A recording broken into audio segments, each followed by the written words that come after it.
Oke, anak-anakku semua, salam sejahtera, Om Swastiastu, Wassalamualaikum warahmatullahi wabarakatuh. Ini tema kita, hubungan antara seni, budaya, agama, dan kearifan lokal atau lokal wisdom. Nah, ini ada anak saya, Profesor Dr. Suminto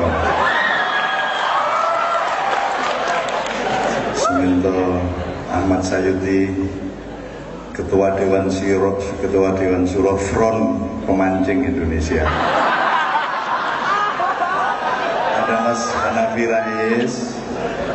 Ini kami dari 3 generasi. Saya agak segenerasi sama beliau, tapi Mas Hanafi ini anak kami lah, anak kami. Tepuk tangan untuk beliau berdua.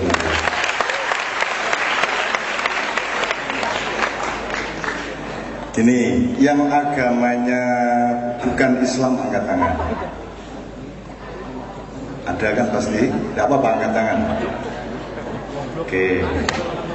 Saya sebagai orang Islam ingin menyatakan, jangan sampai ada keadaan di mana Islam dan orang Islam menjadi ancaman bagi orang yang bukan Islam. Okay?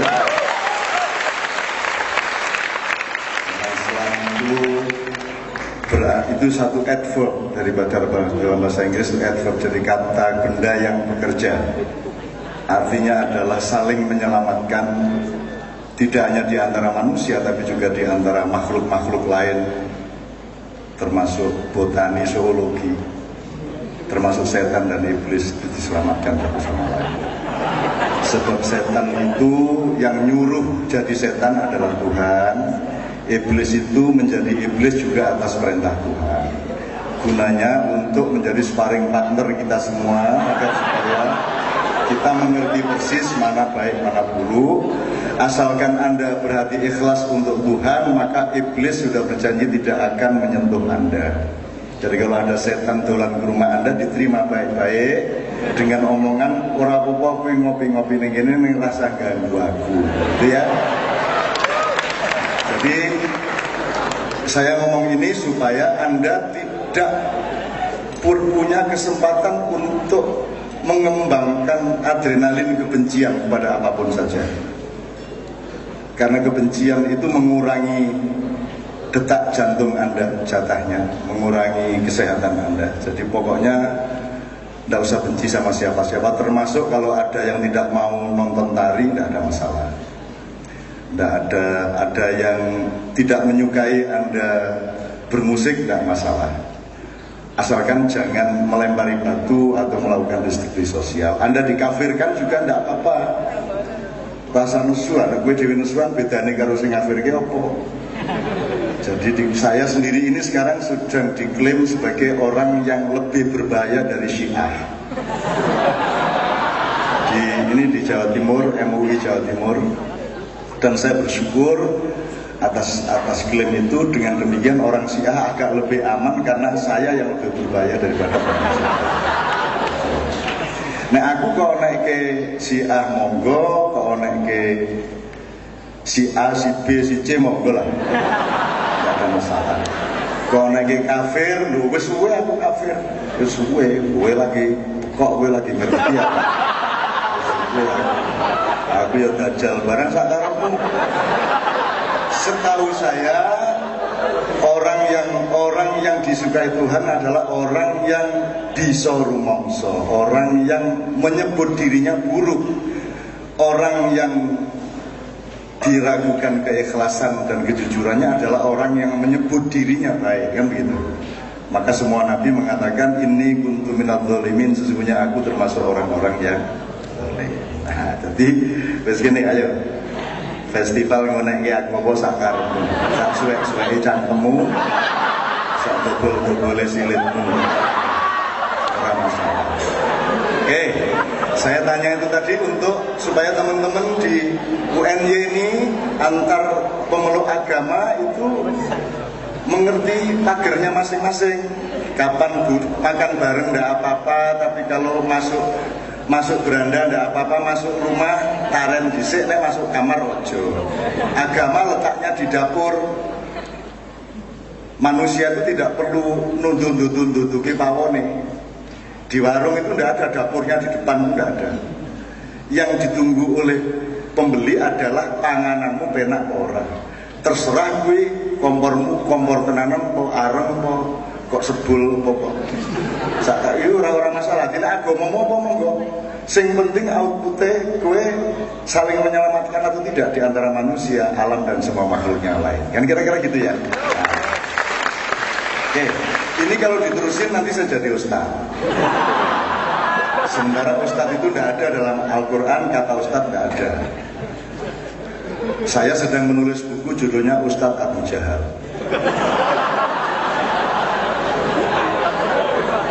Tiga bulan lagi diterbitkan oleh Mizan. Nanti royoan antara Kompas sama Mizan. Nah, Ustadz Abu Jahal ini saya sangat senang menulis buku Ustadz Abu Jahal karena gini, yang nyebut Abu Jahal itu adalah orang Islam. Tapi kalau si Pak Minto menyebut dirinya Abu Jahal, apa orang? Apa itu? Ning nek aku ngarani dhek Abu Jahal, aku elek dhek yo elek. Ning nek dhek ngarani dirinya adalah Abu Jahal, apa itu? Nah, Ustadz Abu Jahal itu adalah ustadz yang menyebut dirinya Abu Jahal. Apa itu? Di mana Ustadz Sopo Nabi telu dadi siji Muhammad Nuh Sulaiman bin Ibrahim Al-Idrisi ya sekalian tak kabeh nabi kabeh kaya ben-ben Mahadewa, Mahadewi, wali, rajan tak kabeh. Sesuk ana rasul ben.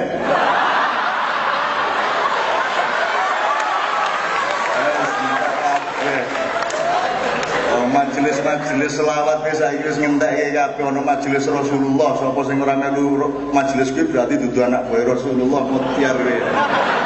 Dan aku lagi memprovokasi, menginfiltrasi satu kelompok untuk membuat apa jenenge majelis yang namanya Majelis Allah Subhanahu wa taala. Sapa ora melu ra teko, kowe mlebu neraka, kudu melu. Jadi teman-teman sekalian, kita ini sekarang berhadapan dengan padatan-padatan nilai yang seharusnya dibiarkan cair, dipadatkan. Yang padat itu hukum, tapi kalau budaya tidak padat, budaya itu cair. Jadi sekarang Anda jangan ngomong kesenian, budaya, agama itu padat. Mbok ngomong kebenaran itu cair, kebaikan itu cair, ya tak, keindahan itu cair. Nah, nanti kita omongkan bareng-bareng sama Pak Minto sama Mas Hanafi. Saya tanya, yang agamanya Katolik berarti sering baca Alkitab ya? Tadi siapa yang Mbak tadi yang? Saya tanya, kitab yang Anda baca itu indah apa tidak? Indah. Bagi yang beragama Islam, Al-Quran indah atau tidak? Mungkin nggak Tuhan bikin Al-Quran tidak indah? Mungkin nggak? Jadi kalimat itu belasur karuan. Mungkin nggak? Pasti Tuhan membuat informasi dengan susunan kalimat yang sangat memperdulikan keindahan, betul nggak? Qul a'udzu birabbin nas, malikin nas, ilahin nas. Kita pokoknya kudu ono apa nek sastra jenenge apa ngono kuwi. Persajakan. Saya tanya, berarti keindahan itu penting apa tidak? Kalau sesuatu itu penting berarti dia benar apa enggak? Apa boleh enggak ada keindahan itu? Boleh enggak ada? Boleh atau enggak? Tuhan saja mewajibkan keindahan itu ada pada kitabnya. Maka manusia juga pasti memperindah dirinya. Ada keindahan yang celana trompet, ada keindahan celana congklang, ada keindahan di sini digosok watu tadi. Ada keindahan macam-macam. Ibu-ibu, mas-mas, mbak-mbak pakai jilbab tadi, milik jilbabnya warna apa, berkaca dulu, dimatchkan sama bajunya, betul enggak? Itu semua keindahan. Jadi keindahan adalah bagian dari kebenaran Tuhan. Ini aja ya. Ini penting. Selama ini ulama-ulama dan semua sarjana belum melegitimasi bahwa keindahan adalah kebenaran Tuhan. Keindahan itu kebenaran, sebagaimana kebaikan itu adalah kebenaran. Hukum alam itu kebenaran. Jadi kebenaran Allah itu begitu luasnya. Jadi jangan ngomong seni, ambil dulu keindahannya. Kowe milih bojo apa ya waton? Ora to? Wis ora apa-apa, kaya wedhus ora apa-apa. Anggere dicaplek ora muni mbek. Oh ya ora ana carane rada kok kaya ngono. Wis merongos-merongos iki ora apa-apa. Pilih keindahan toh. Ada yang punya konsep dan selera keindahan. Yang indah itu yang langsing, yang indah itu yang gemuk, yang indah itu yang sedang. Monggo, boleh. Yang suka langsing tidak usah mengharamkan yang suka gemuk, yang suka gemuk tidak usah mengharamkan yang suka langsing. Nah, teman-teman sekalian, di samping ngomong keindahan, kebaikan, kebenaran, ini untuk melayani beliau berdua nanti supaya beliau ngomongnya nanti lebih cepat, lebih gampang masuknya ke masalah local wisdom kita. Yang kita harus perhatikan lagi adalah sekarang ini orang sudah tidak bisa membedakan mana yang agama, mana yang madhab, mana yang aliran, mana yang syariat, mana yang fikih. Nggak usah yang kecil-kecil, yang orang-orang awam. Bank saja itu menyebut dirinya bank syariat. Syariatnya sopo. Jadi secara kata epistemologi dia tidak denotatif. Dia harus kita pahami secara konotatif. Maksudnya syariat Islam. Jadi kalau mandiri syariat, terus kene ini itu ditambahi koma, maksudnya syariat Islam. Menurut loh kok orang langsung baik bank Islam? Karena mereka memang tidak bikin bank Islam. Mereka itu pengen nambah pasar supaya lebih laku. Betul enggak? Iki tenanan iki, besok nek wis mulai duit-duit, kowe kudu milih lho arep bank mandiri konvensional apa mandiri syariat, kudu milih. Sebab ngene, nek minto misalnya umpamane ngene, Pak Minto dulu kejawen, senengane gamelan nganti saiki. Agama wis nomor semono wis mbuh agamane. Nah, tapi pada suatu hari Pak Minto menemukan dan kemudian meneguhkan kepada dirinya, orang sing bener iki aku mlebu agama Islam. Nah, aku takon, ketika Pak Minto mengalami konversi dari Minto kejawen ke Minto Islam, itu Minto kejawennya masih ada enggak? Loh, masih ada apa enggak? Wong nek wis pindah. Gini wis. Wis aja kejawen wis. Kalau saya Islam, kemudian saya menemukan yang benar itu Buddha. Terus Ainun Buddha. Ainun Muslimnya masih enggak? Sudah tidak ada karena sudah Buddha. Sekarang bank mandiri atau bank apapun menjadi syariat, itu bank yang tidak syariat masih ada enggak? Masih, karena memang urusannya bukan nilai dan kebenaran, urusannya adalah memperluas pasar dagang. Jadi ojo kapusan bisa luwih kejem dengan bank konvensional. Iki aku kangge iki Ben Safi Antoni muring-muring karo aku nek pani. Biar begini. Ya, karena asal-usulnya semua Safi Antoni. Oke, jadi tolong bedakan agama. Kalau ini agama, kalau ini syariat. Syariat itu terjemahan sejumlah ulama tentang atau dari agama. Dari syariat nanti ada cabang-cabang, ada fikih namanya. Fikih itu hukum positif. Hukum positif sama filosofi hukum beda. Ngerti ya? Mencuri tidak boleh, tetapi kemudian jadi pasal hukum ada mencuri, yang namanya jambret, nyopet, korupsi, sapi turute. Beda nggak nyopet sama korupsi? Apa bedanya? Jumlahnya. Udah, bedanya hukumannya. Udah, kalau saya melihat bedanya, kalau koruptor itu begitu tertangkap korupsi, dia langsung pakai peci. Kalau perempuan langsung pakai kerudung atau jilid. Nek copet orang jur kupluan. Ya lah. Pokoknya siapapun koruptor yang tertangkap tidak nono mesti jur kudungan. Karena diadili wis langsung nggo tas ngene ya. Tenang. Ya. Oke. Terakhir sekali. Bolehkah kita menyamakan telo dengan gedhok? Telo dari gedhok berasal terbuat dari ning telo iso digawe gedhok, iso digawe apa meneh? Tape, diwul, keripik, growol, namanya gentelut, teknik Jawa, gentelut, berubi. Aku kan gedhok sama telo sama apa enggak? Nah, boleh nggak kita memperlakukan gedhok sebagai telo? Tidak bisa kan? Melanggar logika dan melanggar kenyataan alamiahnya toh. Soalnya dari gedhok orang nggak keripik ra iso. Betul nggak? Kalau dari ketela bikin macam-macam bisa. Nah, agama adalah ketela. Sekarang orang diajari oleh Ustadz gedhok, rumangsane gedhok kuwi agama. Jelas ya?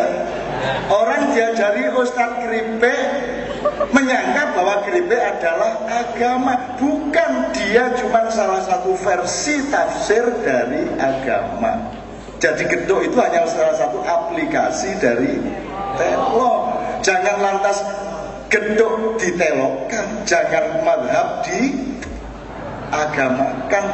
Ini yang bikin Indonesia sekarang tawur satu sama lain. Alhamdulillahirrahmanirrahim. Mudah-mudahan yang tawur makin banyak supaya jumlah penduduk makin berkurang, sehingga jatah beras bisa naik. Ya, mudah-mudahan. Amin ya rabbal alamin. Ya Allah, perkenankanlah tawuran makin merata ya.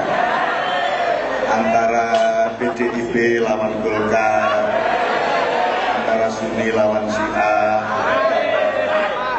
antara terus pokoknya PKS musuh tawur lah ya. Alhamdulillah, saya mendoakan ya Allah, Allahumma tawur, Allahumma tawur. Oke, bismillah, kita mulai lagi ya. Sekarang karena akan segera saya minta beliau satu persatu, tapi ini karena ini malam local wisdom. Ini gamelan Kiai Kanjeng, bukan gamelan Jawa. Kalau gamelan Jawa itu aslinya ya kayak gamelan Jawa kayak di keraton di mana-mana. Kalau ini adalah gedhoknya, bukan telonya. Karena notasinya bukan jiro lumonem tapi selasidorem mi fa sol. Jadi kalau gamelan Jawa itu, kalau blues itu do re mi fa sol do dikurangi 2 nada. Kalau jadi blues. Kalau ini gamelan Jawa digadokke karo notasi barat dikurangi beberapa nada, jadi gamelan Kiai Kanjeng. Eksplorasinya iso dienggo Jawa, iso dienggo Cina, dienggo Arab, dienggo Barat, dienggo setan, iblis, malaikat, iso kabeh. Tuh. Nah, tadi ketika Anda mendengarkan nomor yang pertama, tadi itu nomornya Majdah Rumi dari Lebanon. Lagunya berbahasa Inggris dan berbahasa Arab. Tapi di tangan Kiai Kanjeng dia dibunyikan dengan gamelan dan menjadi tidak jelas lagi ini Islam atau tidak, Barat atau Timur, betul nggak? Dan kalau bisa memang itu dihapus saja, itu yang padat-padat, rano Barat, rano Timur. Nah, iso iki rasa ben wong Jawa ya ben, Madura ya ben, sing penting ben raktir ora. Lho ta? Gitu ya Mas ya? Betul enggak? Gitu kan sebenarnya. Kowe wong wedok suka ngendi, arep mandar monggo, arep bugis monggo, ning metengan ora, metengan tak api. Ngono wae. Kalau pakai ini Manado ya ben, Ya toh, kabeh wong ngarani kula paking Manado toh. Aku ora peduli Manado ya ben, Banjarnegara ya ben, sing penting metengah. Ben. Nah, kabeh wong wedok iya digore generasi ya toh. Jadi, kok jangan tegang-tegang kalau ada yang bikin tegang di kampus ini. Tadi saya bilang enggak, semua ini akan memberi tekanan kepada Anda. Dari politik, dari kebudayaan, dari kesehatan, dari apa, semua memberi tekanan kepada Anda. Nomor satu yang harus kita lakukan adalah jangan tertekan. Kudu tetap bisa guyu, tetap. Nek ono tari pakai kemben terus ada satu rombongan njur ngene, gitu ya. Ya benar ya. Ora ono. Ora ono. Ora tahan delok susu ya, Mas.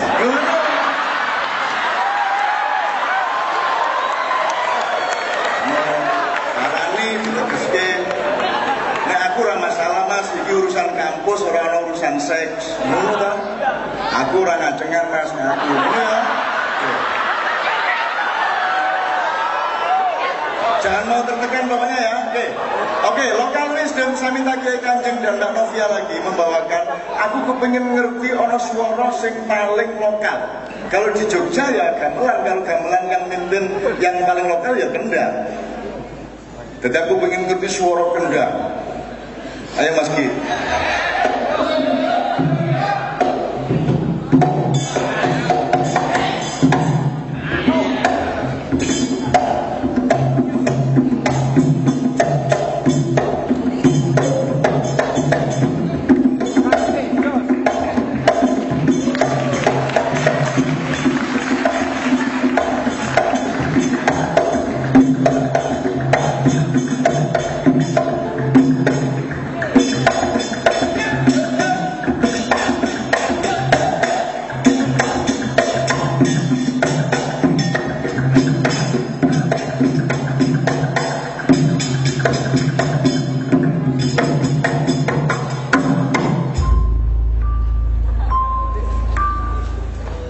Bonang, karangan ciptaan Sunan Bonang.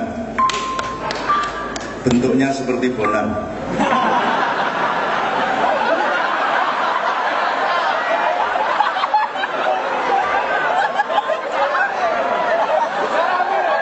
Karena Profesor Miswasu jadi.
kasih. Mas Hanafi, teman-teman sekalian, ini tadi lagu Jawa, lagu Barat. Lagu ini podo loh, persis loh, dari awal sampai akhir loh ya. Jawa Barat, Lak Sunda.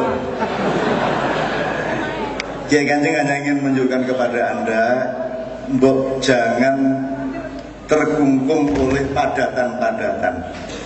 Jawa Barat, Sunda, Jawa, Madura.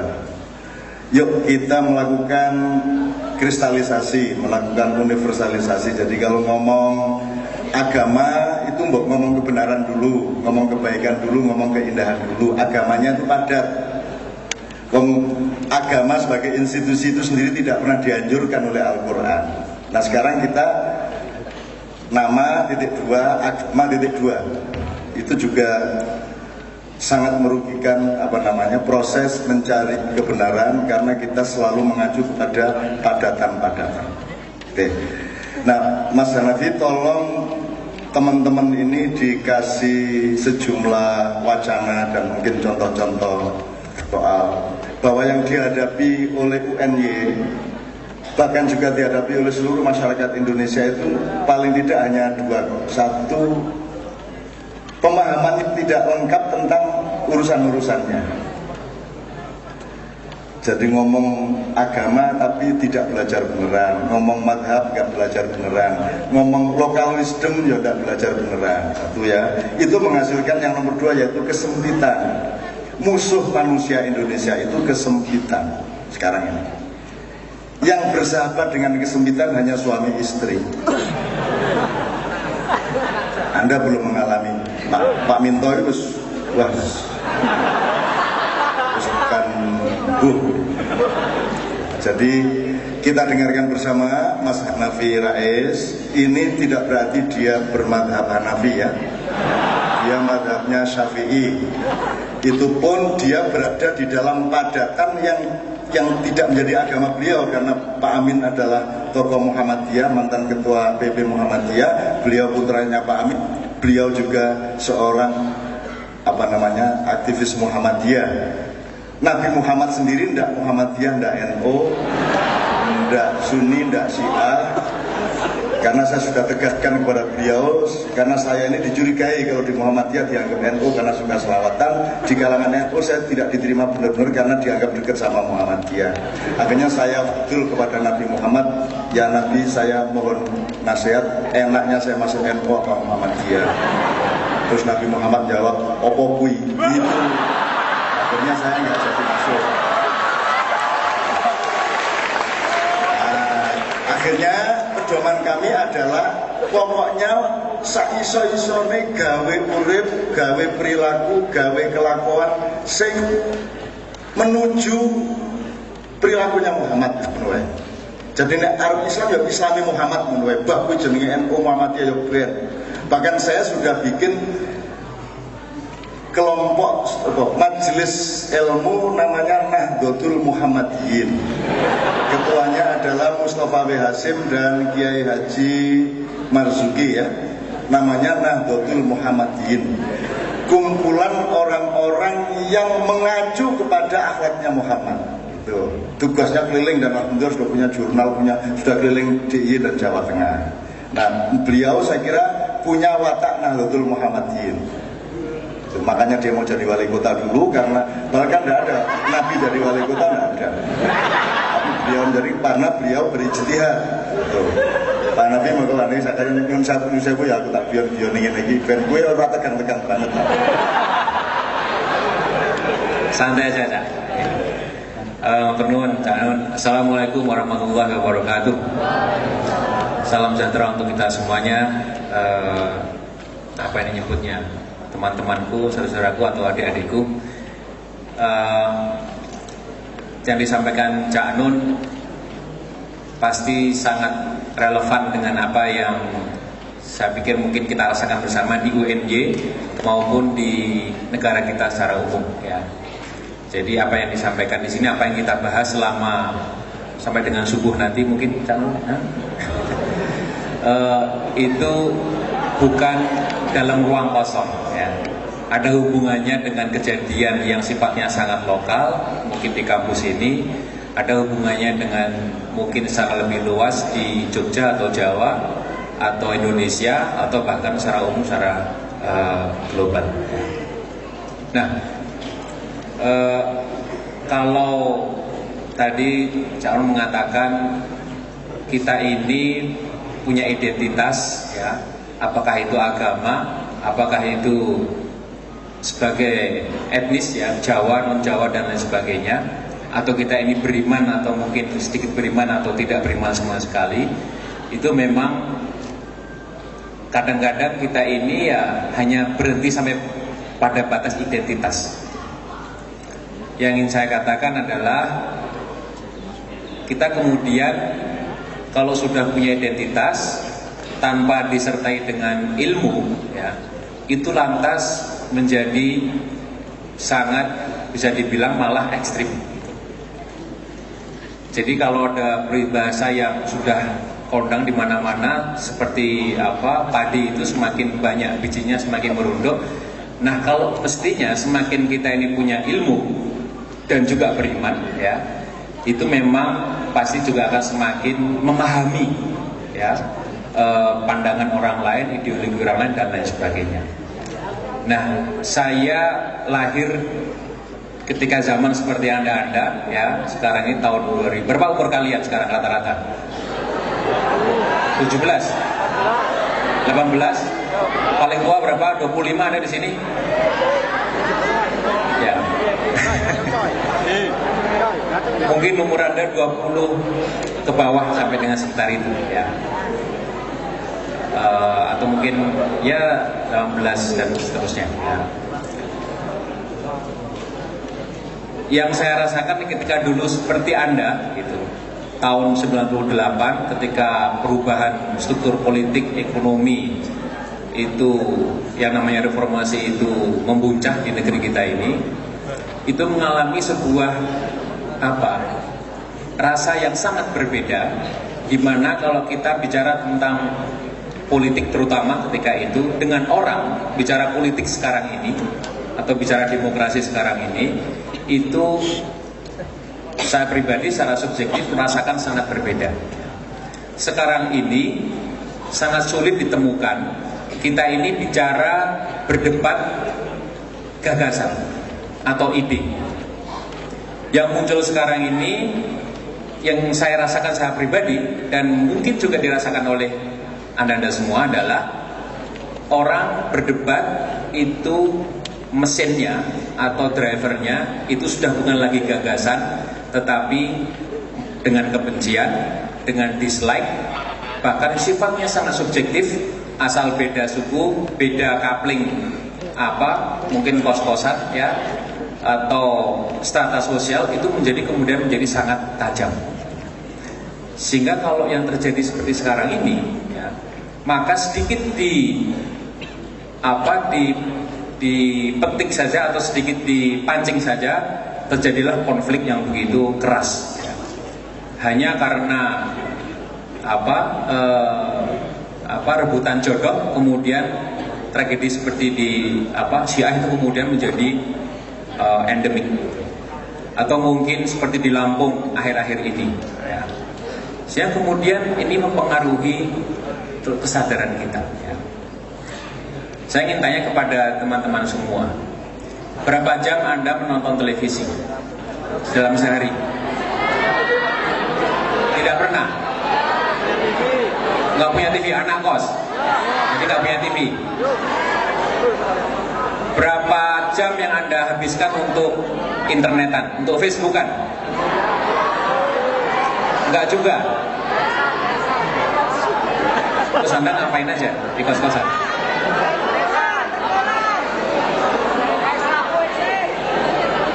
Mungkin Anda habiskan banyak waktu di kampus, ya. Wajah-wajah cerah semua di sini, ya. Tawuran. Itu dibahas nanti sesi berikutnya, ya. Itu yang sekarang kita anggap sebagai sebuah kesadaran, ya, bisa jadi itu palsu, ya. Kita mungkin lebih banyak cara berpikir kita ini didikte oleh apa yang muncul di media, ya, di televisi terutama, mungkin juga lewat internet atau informasi lewat Facebook, Twitter dan lain sebagainya, itu sosial media. Dan secara tidak sadar kita ini langsung menangkapnya sebagai sebuah kebenaran. Padahal yang namanya instrumen-instrumen informasi tadi itu juga tidak netral. Mereka punya kepentingan politik, punya kepentingan modal untuk mengadu domba di antara kita, kemudian oplahnya naik dan lain sebagainya, iklannya tinggi. Nah, ini yang kemudian sayangnya yang saya rasakan itu menjadi cara kita mengambil keputusan, cara kita melihat orang lain, sehingga kita ini menjadi keras. Sedikit saja kita ini mungkin dicandai, tapi kita anggap serius. Sehingga saya terus terang sebenarnya pribadi bersyukur, ya, ketika acara ini digelar oleh panitia atau oleh mahasiswa UNY ini, yang datang kemudian bisa berapa ini? 1000 mungkin, ya, di dalam dan luar gedung. Ya, tepuk tangan buat mahasiswa UNY dan UGM dan lain sebagainya. Nah, wadah-wadah semacam ini yang sebenarnya harus lebih diperbanyak, ya. Bagaimana diskursus terjadi antara kita dengan Anda, ya, yang sifatnya mungkin tampak monolog, ya, tapi sebenarnya syarat dengan dialog, ya, kita saling memahami, saling punya toleransi ide satu dengan yang lain, yang kemudian ini semakin lama semakin sempit ruang seperti ini. Jadi Anda di Jogja, yang asli Jogja ada berapa di sini? Angkat tangan. Loh, sedikit sekali kan? Bisa dibilang mungkin 80% atau 70% di sini dari luar Jogja. Anda merasa di Jogja merasa senang? Betah? Apa yang paling Anda rasa betah dari Jogja ini? Temu jodoh? Makanannya? Hah?